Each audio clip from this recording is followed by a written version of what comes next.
Auspician este programa Editorial Hammurabi.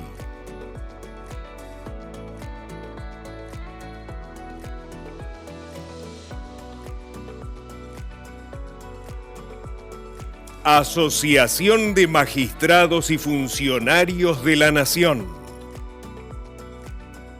Estudio Trota y Asociados. Club Diplomático.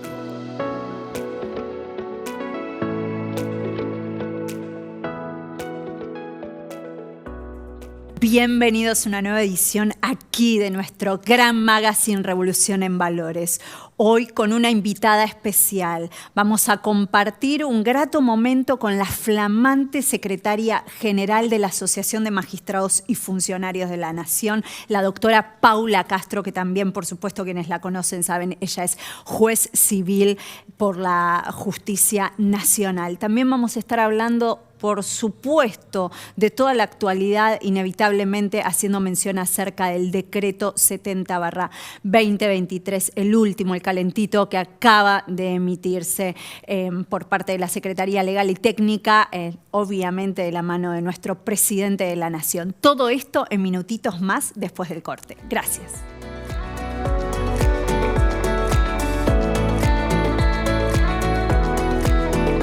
Bienvenidos a nuestro primer bloque aquí en Revolución en Valores.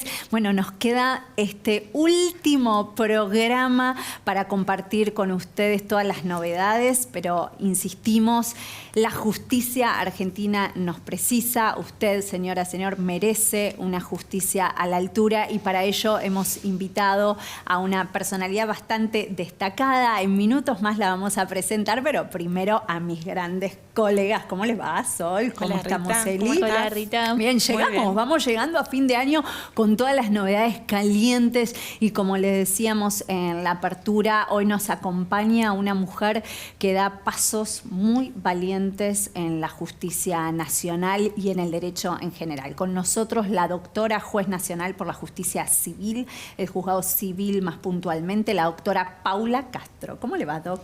Muchas gracias, Rita. Muchas gracias por la invitación, chicas, también. Bueno, una amiga de la casa, una amiga placer. de la casa es la doctora Paula, también compartirles, debe estar apareciendo por ahí en el Zócalo, tu flamante designación como secretaria general de la Asociación de Magistrados y Funcionarios de la Nación, ¿no? Esta institución que nuclea y trabaja y batalla para, por supuesto, garantizar los derechos de los magistrados, de los funcionarios, pero que también da batalla para la gente, para lograr una justicia más justa y más equitativa. Y esencialmente nuestro objetivo, y lo hemos hablado muchas veces contigo y también en otros espacios, es intentar modificar esta visión que tiene la sociedad en general de la justicia, porque esencialmente los jueces y juezas, funcionarios y los equipos de trabajo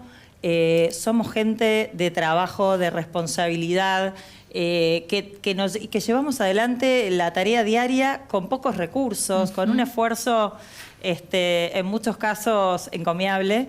Y así que uno de los grandes objetivos que tenemos en la Asociación de Magistrados es revertir la imagen o la mala imagen que muchas veces en la sociedad hay de la justicia, ¿no? Bien. Por poquitos casos que a veces se mediatizan y que no es la gran mayoría de los jueces y juezas de cómo llevan adelante su tarea, que realmente es con mucho tesón, con honestidad, con trabajo, con empuje, con valentía, porque realmente en muchos casos uno tiene que llevar adelante la tarea con valentía y eso es lo que nos manda la Constitución. En definitiva es el desafío que asumimos cuando nos sentamos en el sillón, en nuestro despacho, en soledad, y tomamos decisiones. Seguro que sí. Por supuesto, a partir de nuestra experiencia, de nuestros conocimientos, de la colaboración de todos los funcionarios, empleados que tenemos, pero también en un país y en una realidad, siendo conscientes de esta realidad y tratando, creo yo, todos los días de que la gente vea en nosotros un servicio público, ¿no? Somos servidores públicos en definitiva, y nos vea como lo que somos. Seguro, como seres humanos, por supuesto, trabajadores, como sí. lo destacás. Y la realidad es que la Asociación de Magistrados, bueno, como vos bien decís, el día 14 de diciembre último hubo cambio de autoridades. Yo integro el Consejo Directivo hace varios años, pero en este caso me tocó el desafío de ser secretaria general de la Asociación de Magistrados, que va a ser presidida estos 2 años que siguen por el doctor Andrés Basso. Y la realidad es que, bueno, es un muy lindo desafío que llevo adelante con muchas ganas, con mucho empuje, y siempre, como hemos hablado, dejando el lugar también, ¿no? En alto el lugar de la mujer. De la mujer, el lugar de la mujer en la justicia y qué en ejemplo, esto. qué ejemplo, Paula, porque bueno, una jueza joven, insistimos, que ha batallado con los derechos, chicas, ustedes que están haciendo su camino, ¿no es cierto? Tener también modelos de personas a seguir, que no es menor, porque también el rol del juez como gerente, como CEO, por así decirlo, de todo un equipo de trabajo, es una tamaña responsabilidad. Hace poco me hicieron una entrevista para la revista de la Corte, en donde una de las inquietudes tenía que ver con qué modificaciones. Yo me he dedicado mucho al área de capacitación de los magistrados y funcionarios. Estuve 4 años dirigiendo la Escuela de Capacitación. Bueno, me apasiona estudiar, me apasiona el derecho. Dirijo un posgrado de Derecho de los Consumidores. Y en ese punto, yo lo que marcaba es que creo que en gran medida, ¿no?, lo que necesitamos fundamentalmente cuando pensamos en capacitación de magistrados y magistradas y de aspirantes, porque aquí tenemos 2 también futuras, seguro, eventualmente magistradas, y ellas seguro lo desean, ¿no? Es justamente capacitarse en áreas y en habilidades que no son las tradicionales, exacto, que no son las tradicionales, porque las áreas académicas, las áreas tecnicistas, las aprendemos en la facultad, las aprendemos en posgrados, estudiamos posgrados, super posgrados, bueno, todo este tema técnico. Y este bagaje ya viene, ¿no? Cuando uno se presenta a un concurso, lo trae. Lo que muchas veces no tenemos, y en eso tenemos que hacer hincapié desde la formación, es estas otras habilidades blandas, como vos decís, también de gestión, de manejo de casos complejos, de comunicación, de liderazgo, de redacción. Yo decía, no, la comunicación hoy no es solamente, el juez hoy no habla por las sentencias. No, ya hoy lo hablábamos en otros programas. Claro, hoy el juez no habla por sus sentencias. Por supuesto que habla por sus sentencias para el caso concreto, pero nosotros necesitamos poder explicarle a la sociedad, al común, al ciudadano, ¿qué es lo que hacemos? ¿Cómo lo hacemos? ¿Qué decisión tomamos? Sí. Y ahí aprovecho para mencionar que para mí el camino para esto y que legitima a los jueces y juezas desde un rol distinto es la oralidad, es la inmediación, es estar así, ¿no?, con las partes y que nos vean trabajar, nos vean decidir, nos vean tomar decisiones, escuchar en primera persona, no por un expediente leído, ¿no? Paula, yo lo que te quería consultar es, el año pasado en el Poder Ejecutivo hubo una directiva acerca de un cupo de género, por así llamarlo, es decir, que haya igualdad en un 50 y 50 mínimamente en cargos públicos de mujeres y hombres, que doy fe que se tuvieron que bajar de cargos públicos a hombres para que puedan ingresar mujeres. Te quería preguntar si en el Poder Judicial pasó algo similar, si crees que debería pasar o si crees que no es una cuestión de género, sino de capacidad. Mira, en el Poder Judicial es extenso el tema y es sumamente complejo. Yo creo que el Poder Judicial tiene algunas áreas en donde la mujer ha progresado de manera importante y hoy ocupa y hay una distribución pareja, sobre todo en algunos fueros. En otros fueros no es así. En otros fueros sigue habiendo un predominio de los hombres. También hay un punto importante que creo que es antes de esto. O sea, antes de analizar cuántos hombres y mujeres hoy tenemos en cargos, podemos decir, digamos, de las más altas autoridades, que claramente sigue habiendo un predominio de hombres sobre mujeres. En algunos fueros se nota más, porque de hecho lo podemos llamar así, por ejemplo, el fuero de familia, son fueros feminizados, fueros que se piensan o se destinan a priori más a las mujeres que a los hombres. De hecho, si nosotros verificamos, por ejemplo, en el caso de los jueces de familia, la mayoría son juezas. Claro. Y si vamos a las autoridades, digamos, a los magistrados del fuero penal, por supuesto que hay mujeres y cada vez más, pero en los lugares preponderantes sigue habiendo muchos más hombres que mujeres. ¿Por una cuestión de intereses o por una cuestión de que las mujeres o los hombres no llegan a... No, afuera? hay a eso, y esa pregunta es muy interesante. Me parece que lo importante también está en el inicio de esto. Entonces, cuando pensamos si hay equidad y si está equiparado el hombre y la mujer para prepararse para llegar a determinados cargos.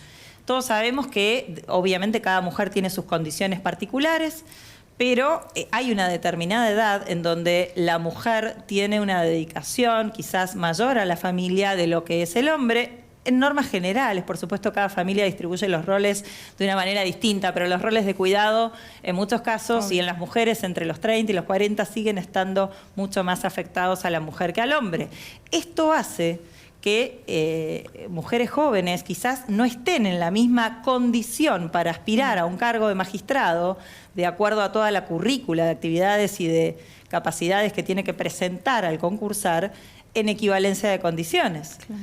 Entonces quizás el hombre, vuelvo a decir, no quiero particularizar, pero sí en la generalidad de los casos, como uno tiene que normativizar. Uno normativiza y dicta reglamentos, normas y leyes para la generalidad de la gente. Y allí sí se ve esto. Sí, y habría que también, parte me parece la discusión que está dando la DOC, es desde el Consejo de la Magistratura, empezar a sincerar las características, los guarismos que hay que, digamos, que hay que tener, que el candidato, el aspirante a magistrado debe tener para poder llegar a ser una persona aspirante realmente y quedar en una terna. El Consejo ha trabajado, la verdad hay que reconocerlo, en los últimos 10 años del Consejo, el Consejo ha trabajado en diversos proyectos para justamente nivelar estas desigualdades o estas situaciones disímiles. Y bueno, puede haber distintas respuestas. Puede haber una, se pensó inclusive en algún puntaje inicial que favoreciera a la mujer inicialmente para ponerlo en paridad de condiciones. Luego, hoy tenemos un reglamento que impone que dentro de cada terna tiene que haber una mujer, independientemente del grado, y esto también puede ser cuestionado, ¿no? Independientemente del grado, del orden de prelación en el que haya quedado esta postulante. Supongamos que tenemos un concurso en el que los 10 primeros son varones, y hay mujer en número 11, y esta primer terna va a tener que estar integrada por esta mujer. ¿Por qué? Porque el reglamento impone esto. Yo siempre digo, cuando el hombre a veces cuestiona esto, ¿no? Porque está el mérito y está la recomposición. Yo digo, también es cierto que en algunos momentos, para llegar a nivelar estas situaciones, como pasó en el plano legislativo. Eso iba a decir, en las listas. Pasó lo mismo. Hay que crear una desigualdad jurídica para igualar esa desigualdad fáctica. Yo soy especialista en Derecho del Consumo y ahí vemos lo mismo. Cuando nosotros hoy mencionaban el tema de la libertad contractual. Sí, lo hablábamos, Doc. La libertad contractual, cuando uno habla del derecho privado, es uno de los ejes centrales. A propósito del dictado del DNU. A propósito del dictado que comentábamos un poquito por fuera, ¿no? La libertad contractual es uno de los ejes del derecho privado porque, por supuesto que el contrato es ley para las partes.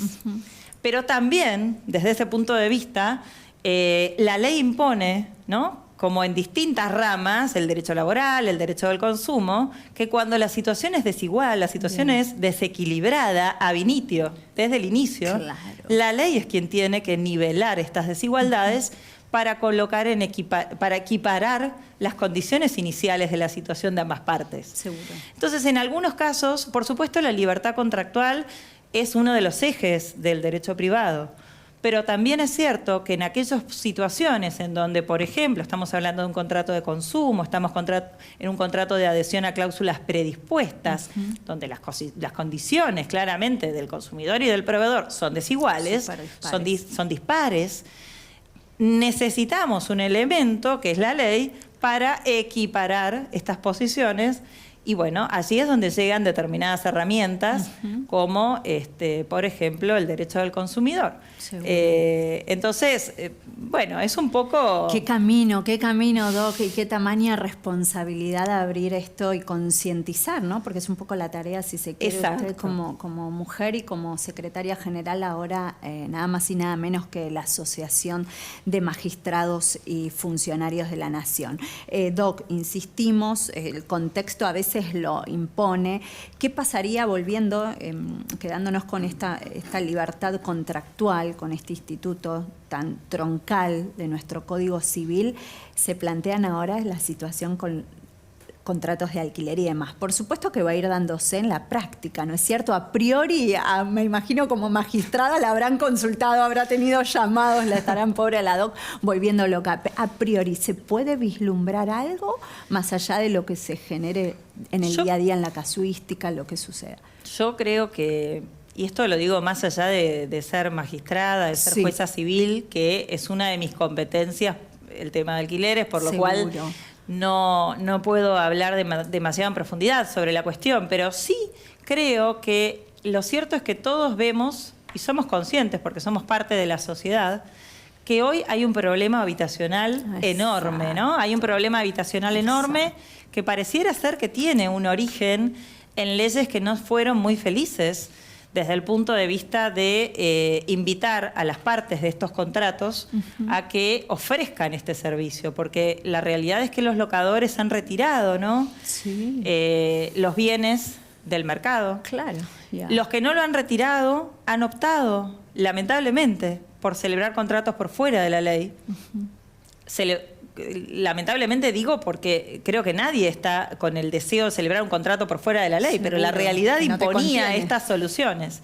Y nos llega a la práctica diaria del despacho, últimamente el tema de alquileres era un tema álgido, porque han llegado muchos casos en donde por ahí una persona inicia un proceso de desalojo respecto de un contrato de 3 meses temporario, donde naturalmente uno lo ve y queda en evidencia que era un contrato tradicional que se iba renovando cada 3 meses, 3 meses, 3 meses. En algún momento el señor locatario deja de pagar y se intenta el desalojo. Ahora, ¿qué pasa? ¿Qué hacemos como magistrados? Porque nosotros tenemos una ley que es de orden público, determinadas normas, plazo mínimo legal, qué es lo que tenemos que interpretar respecto de estos contratos sucesivos que violan el ordenamiento legal hasta este momento. Y la realidad es que era una situación difícil, porque uno sabe que estas personas están generando un contrato de ese modo porque no tenían otra alternativa. Otra contención legal. ¿Y esta modificación crees que puede llegar a mejorar el problema habitacional? Yo creo que hay que darle tiempo. Seguro. Porque, a ver, me preocupa un poco quizás el desajuste que pueda haber respecto de los precios, pero creo que el mercado va a tener, creo que el mercado inmobiliario va a tener que ajustarse, porque también es cierto que no hay posibilidad al abuso, digamos, que un propietario pueda poner el precio que quiera, pero si es muy disparatado, la gente no lo va a poder pagar. Entonces, naturalmente se va a tener que acomodar. Creo que hay muchos elementos que estaban previstos en la ley que no eran viables. Creo que es conveniente la posibilidad que determinados elementos sean a convenio de las partes. Y bueno, siempre y cuando haya un cuidado, ¿no?, por sobre la gente que está en una situación de vulnerabilidad para que pueda acceder a una vivienda. Eso desde ya tenemos que tenerlo verificado. La vulnerabilidad impone que el Estado en algunos casos, ¿no? Por eso dije, la libertad de contratación es el norte, pero la vulnerabilidad de determinados actores tiene que ser protegida por la ley. Y esencialmente por los magistrados y magistradas que tienen el deber constitucional de asegurar los derechos y garantías.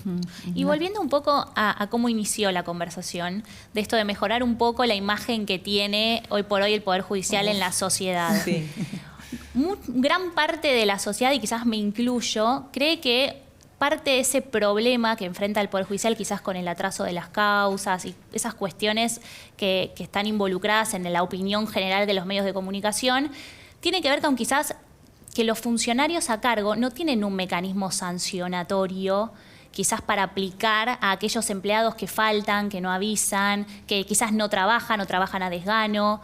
¿Qué pensás de eso? ¿Habría que modificar quizás el mecanismo de sanción que tiene el Poder Judicial o podemos continuar así? Mira, yo creo que el empleado judicial que vos particularmente estás refiriendo, porque una cosa es el empleo público en general, ¿no? Donde vemos grandes abusos desde el punto de vista del plano administrativo, todo, bueno, se ve, ¿no? Pero el plano judicial, realmente yo, al contrario, yo pongo muy por arriba el equipo de la gente que trabaja con cada uno de los jueces y juezas que conozco, en gran medida, digo, porque realmente no vemos esta falta de colaboración. O sea, uno no ve en el Poder Judicial gente que no trabaja, gente que cobra y no trabaja.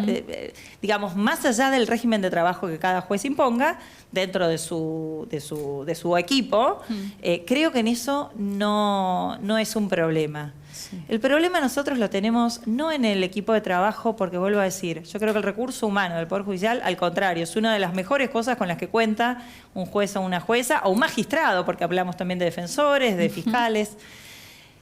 El problema en muchos casos es la legislación, que provoca unas dilaciones tremendas. Los procesos, no hablo de otro fuero, hablo del mío, que conozco, digamos, porque aparte son muy distintos, ¿no? El proceso dispositivo que rige en el fuero civil, en el fuero comercial, es distinto al laboral.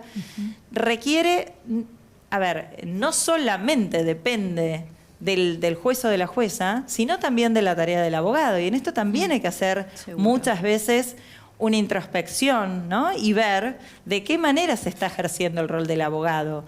No todos los abogados, en el punto de vista, digamos, del proceso civil, donde el proceso es dispositivo y depende de que el abogado lo impulse, se activa de la manera que uno tiene que activarlo. Entonces, a veces, por eso digo, tenemos que poner el foco en ambos lados. Y el otro elemento, a mi modo de ver, imprescindible también para poder tener una mejor justicia, es mejorar los códigos procesales. Absolutamente. Los códigos procesales, sin duda, celeridad, hoy no son consistentes con lo que la sociedad exige. Hay muchos intentos de reformas de código procesal, por ejemplo. Por eso yo hago mucho hincapié en la oralidad, la inmediación, la celeridad, la economía procesal. Y eso se logra con algunas herramientas que en algunos casos estamos trabajando. Yo trabajo en un proyecto piloto hace muchos años, donde todos los procesos civiles que tengo a mi cargo se desarrollan con procesos por audiencia, es decir, se desarrollan en vista de causa, en presencia mía, con los testigos declarando ante mí, los peritos explicando ante mí, las partes, todos de una manera distinta a la que el proceso escrito se produce y se desarrolla, lo cual significa un aceleramiento en muchos casos del desarrollo del proceso. Tal cual. Inmediatez, Doc. Inmediatez. Impecable. Bueno, la vamos a tener cuando avance lo profundo del dictado de este decreto y cuando en la sociedad se vayan dando los casos, la casuística, la vamos a tener acá para ojalá que esto nos acompañe para una mejor solución de este gran problema que hoy tenemos en cuanto al tema habitacional. Que lo viven en la diaria. Muchísimas gracias, muchas gracias por la presencia y gracias, compartimos desde ya por tener una juez que sea tan clara, que hable a la comunidad y que explique con claridad meridiana las cosas del día a día, ¿no? Que son el sufrir de muchas personas. Nos vamos en un minutito más, volvemos y nos encontramos en nuestro último bloque. Gracias.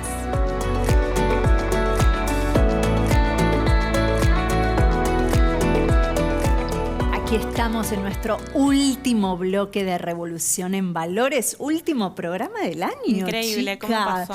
¿Cómo pasó? Doctoras. Bueno, increíble también la doctora Paula Castro. Necesitamos jueces de esta talla que puedan expresarse con naturalidad. Que la gente los conozca, ¿no? Exactamente, se merecen eso. Nos merecemos como nuevo país que realmente quienes nos representan, como dice mucha gente, con todo respeto, pero a quienes el contribuyente les paga su salario, puedan venir no solo a darnos explicaciones, sino también a tener charlas amenas, de saber lo que es su día a día, el trabajo del día a día del funcionario. Y que sepan lo que trabajan y lo que decía la jueza, ¿no? Que todos trabajan, que no hay empleados que no vayan a trabajar, Sí. que todos ponen esfuerzo. Realmente. Bueno, chiquitas, llegamos a nuestro final. Señoras, señores, les queremos desear unas excelentes fiestas, que sea lo mejor para el nuevo año. Esperamos lo mejor, con esperanza, como bien lo dice nuestro presidente. Les dejo la palabra a cada una de ustedes y con esto nos vamos a despedir. Sol. Bueno, les deseo a todos unas felices fiestas, un gran año, que el 2024, si bien ya sabemos que va a ser un año movido en todo sentido, repito, los argentinos somos resilientes, así que nunca hay que olvidarnos de eso, siempre con esperanza, que vamos por un país mejor. Bien. Bueno, yo quiero desearles a todos unas felices fiestas, un próspero año nuevo. Y para aquellos que quizás no votaron al presidente actual, que tengan fe, que tengan esperanza, que como dijo mi compañera, siempre lo mejor está por venir y los argentinos estamos preparados para todo. Así que les mando un beso enorme y que sean muy, muy felices el 2024. Con esto nos despedimos, señoras, señores, jóvenes de nuestra Argentina. Nos vemos próximamente en febrero aquí en la pantalla de Canal Metro. Gracias. Chao.